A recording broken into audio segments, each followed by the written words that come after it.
Hello everyone! While waiting po kay Ai na matapos siya sa computer, kasi meron din po akong gagawin, I just want to share my testimony with you, paano ba kami naging Christian. Very short story lang po ito. Pero before po yan, gusto ko lang po i-share sa inyo, ano nga ba yung life ko nung hindi pa po kami Christian. So, this video is not promoting any religion. I am not promoting any religion because religion cannot save us. Okay po? Hindi po tayo masasave ng kahit na anong religion. Ang makakapag-save lang po sa atin is by accepting Jesus Christ as our Lord and Savior and through repentance. Repentance po is yung pagsisisihan po natin yung ating mga kasalanan at magkakaroon po ng pagbabago sa ating pamumuhay na naayon po sa tuntunin ni Lord. Ano po ba yung spiritual life ko before? So, yung spiritual life ko po dati, hindi po ako palasimba. May times na nakakapagsimba din po, pero yun po ay kapag ka naaaya lang po ako ng kaibigan, ng mga kamag-anak, or kaya naman, meron akong bagong susuotin. Kapag ka nagsisimba po ako dati, wala pong nare-retain sa akin. Ito po, personal experience ko po ito. Siguro po kasi, yung focus ko is wala po doon sa mensahe ni Lord. Although kilala ko po si Jesus Christ, pero ang alam ko lang po is pinako siya sa cross. Hindi ko po alam na ano ba yung dahilan bakit siya pinako sa cross. Wala po, very mababaw lang po talaga yung pagkakakilala ko kay Jesus Christ.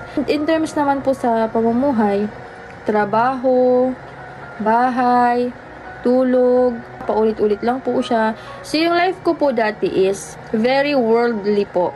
Lahat po ng mga ginagawa ko ay mga makamundong bagay. Tulad lang din po ako ng mga ordinaryong tao. Kailangan makapagtapos ng pag-aaral para makahanap ng magandang trabaho, masuportahan yung mga magulang, matulungan yung mga kapatid. So, yun po yung goal ko dati.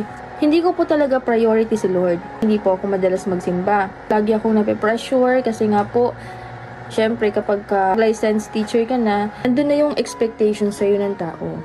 Kailangan makapagtrabaho ka po agad, makapagsweldo ka, mapatayuan mo na agad ng bahay, ang mga magulang mo, maibigay mo na lahat ng mga pangangailangan nila, and also yung mga pangangailangan ng sarili mo. So ayun, napakataas po na expectation ng mga tao kapag ang isang tao po ay teacher na, licensed teacher na po. So yun po yung nagpapapressure po sa akin dati.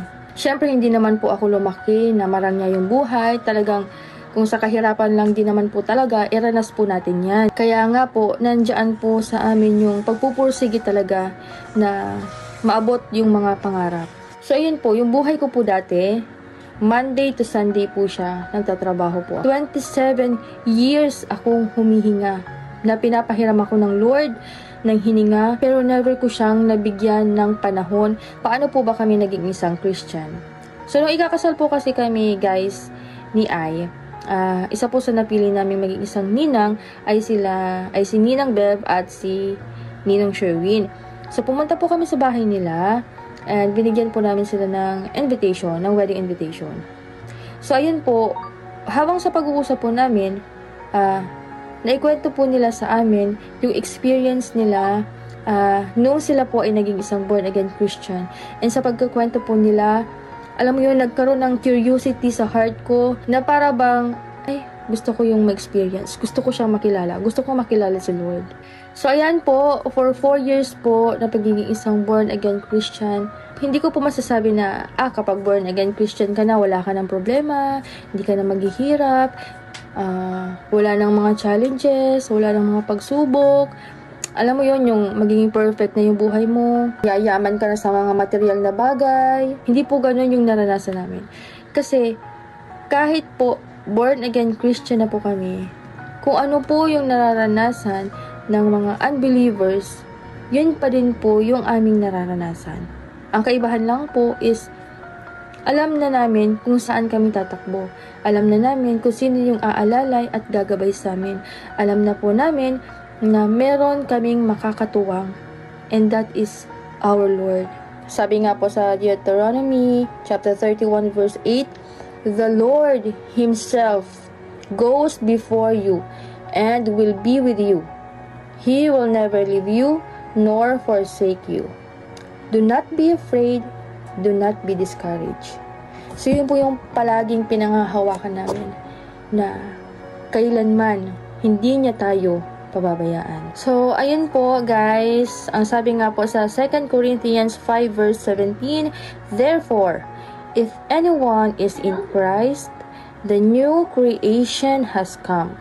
The old has gone. Alam niyo po, I am praying po na kung paano po ni Lord ni-reveal yung sarili niya po sa amin, sa akin po, kung paano siya nagpakilala at pinaranas niya po sa amin, yung buhay na kasama siya, ay maranasan niyo din po. Alam niyo po yun, makilala natin si Lord, sino nga ba talaga siya sa ating buhay.